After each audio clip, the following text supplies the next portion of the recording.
Now, one of our first and primary guard passes within our guard passing system, I just refer to as hug around the chest pass. I'm not very creative when it comes to names, so it just describes what the pass looks like.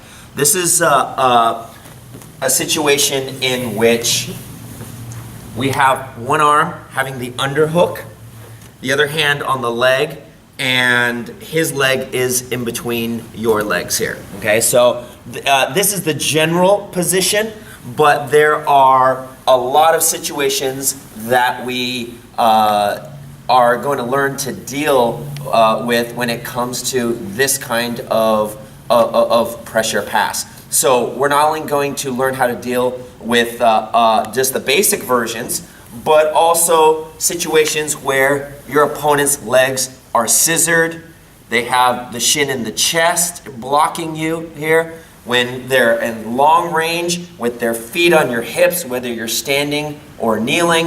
We're going to talk about half guard when they're trying to fight for the underhooks here or framing up on you. So this pass is extremely dynamic.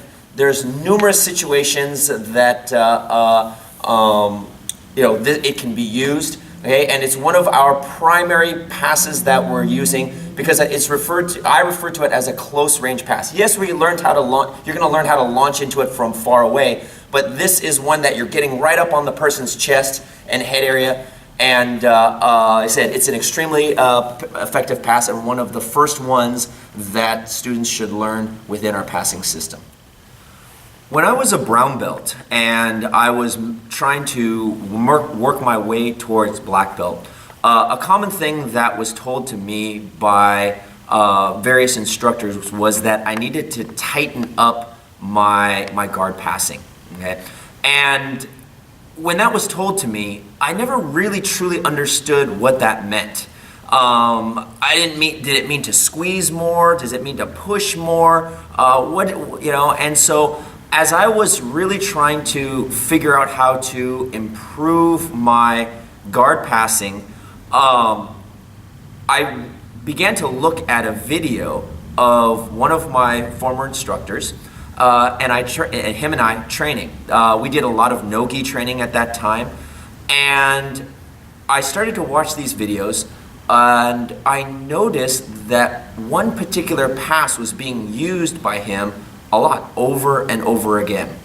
And as I was watching this, I noticed that it looked fairly simple. And I thought to myself, why haven't I noticed this being done to me over the past 7-10 years here? And so I saw what was on the video, and this wasn't really taught to me, but then I started to play around with it. I told myself I'm going to take this general principle of hugging around the chest, getting the underhook, and getting one leg in between my legs here, and I basically tried to force it on everybody. I just did the pass over and over again. I was training with other black belts at that time, and while they didn't do this passing particular type of pass or passing system, when I would ask them about it, they saw the general idea of what I was doing, and they might have done something similar. But they said, yes, that's pretty good. So I knew I was on the right track. And over time, as I trained more and more with different black belts, they gave me resistance and energy that would counter what I was doing. And through a constant just process of trial and error and just, once again, isolating that one particular type of pass, I began to formulate this system. I began to understand and figure out how to counter their particular moves that was stopping what I was doing. And so over time, this system began to evolve more and more. And I really liked it because, well, like all of our passes, but especially beginning with this one here, it worked gi or no gi. It made no difference what we were wearing here.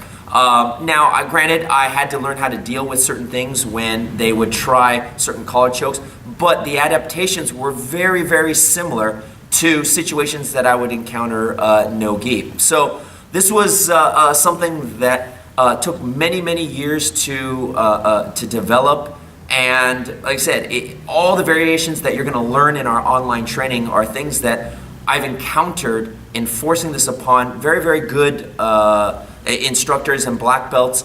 And so all these scenarios are going to be things that it's very, very common that you're going to encounter, okay? And so since we've isolated this so much, there's going to be very little that you're going to see or there's going to be very little that you're going to encounter that we're not going to address. And my students, this is one of the primary passes that we show them, and many of my black belts have developed a high level of skill in it, because I used to tell them, like, you're only allowed to do this pass on lower level students. And once again, by isolating that thing, we really emphasized this pass and developed good, strong pressure passing. So I hope you'll come check out our online training and learn this effective system.